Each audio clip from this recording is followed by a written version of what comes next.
On est passé à la fabrication de news uniquement avec des iPhones durant l'été 2015.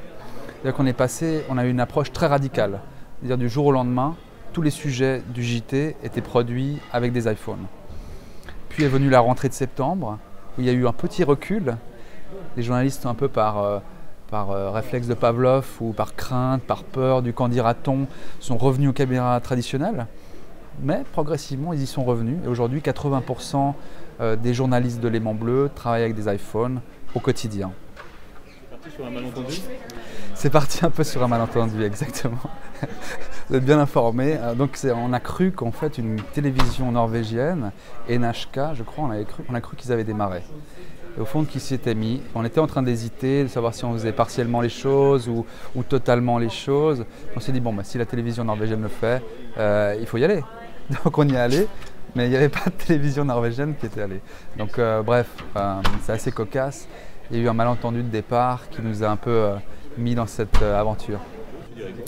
Un Mojo, je pense que c'est quelqu'un qui a compris qu'aujourd'hui le journalisme éclatait son rythme de production.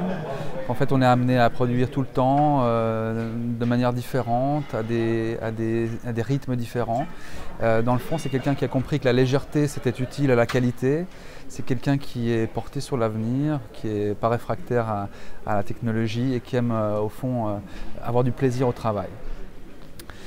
On ne sait pas exactement ce que pensent les gens. En tout cas, ils ne nous le font pas savoir plus que ça. Ils n'ont pas l'air de se plaindre. Les audiences se portent bien, elles progressent. Pour moi, c'est ça l'essentiel. Tant que l'audience progresse, je n'ai pas de raison de me faire du souci. Je crois qu'à Léman Bleu, à Genève, les gens ont accepté notre façon de travailler. Ils l'ont adopté. Et ce n'est plus un débat au fond. Maintenant, on travaille, on fait notre métier de localier. Et les gens l'ont accepté. Il y a une forme de confiance qui s'est installée. Il y a eu des problèmes de format, de compatibilité de format, il y a eu des problèmes d'intégration d'images iPhone dans le système de diffusion, broadcast. Donc tout ça, il a fallu vraiment se pencher sur tous ces problèmes. Sur l'iPhone en tant que tel, il y a eu des problèmes de lumière, il y a eu des problèmes de son, il y a eu des problèmes techniques à n'en plus finir, pour être honnête. Mais chaque fois, dans une dynamique de groupe, avec des solidarités nouvelles qui se sont créées, on a toujours trouvé les solutions.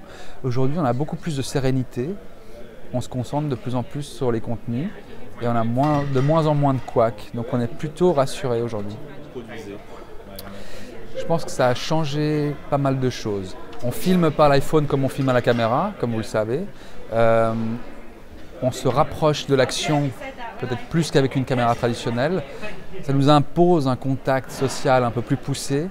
Je pense qu'aussi dans le Mojo, avec les iPhones, les smartphones, on s'implique un peu plus personnellement dans son sujet.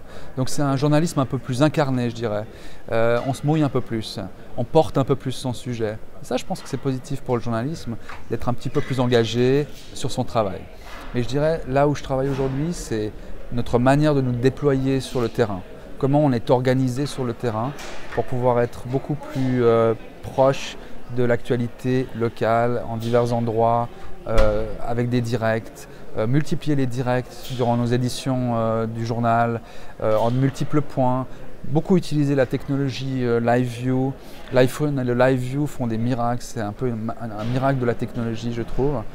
Et puis, ça permet vraiment aux gens, puisque chaque journaliste aujourd'hui est équipé d'un kit iPhone, en théorie, ça permet de multiplier les interventions en direct à des points différents de la ville.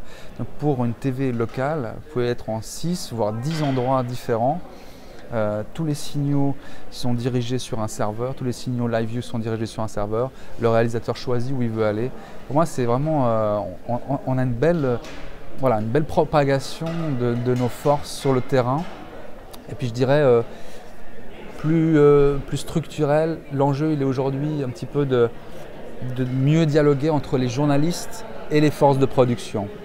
Je pense que là on peut encore s'améliorer, intéresser les gens de production, de technique à s'investir un petit peu dans le développement de l'iPhone, sans jamais forcer. Il faut que le libre choix demeure. À partir de télévisions locales qui avaient des matériaux légers, en fait, on a fait, je pense, une sorte de complexe d'infériorité. On a voulu ressembler aux télévisions nationales, publiques. Et on les a un peu singés, si vous voulez. On a un petit peu fait du mimétisme, on a fait la même chose en moins bien. C'est ce qui a créé aussi une forme de mépris pour les TV locales. Aujourd'hui, on propose autre chose que la télévision nationale et c'est beaucoup mieux. On ne fait pas de la sous-télévision nationale aujourd'hui, on fait de la télévision locale noble.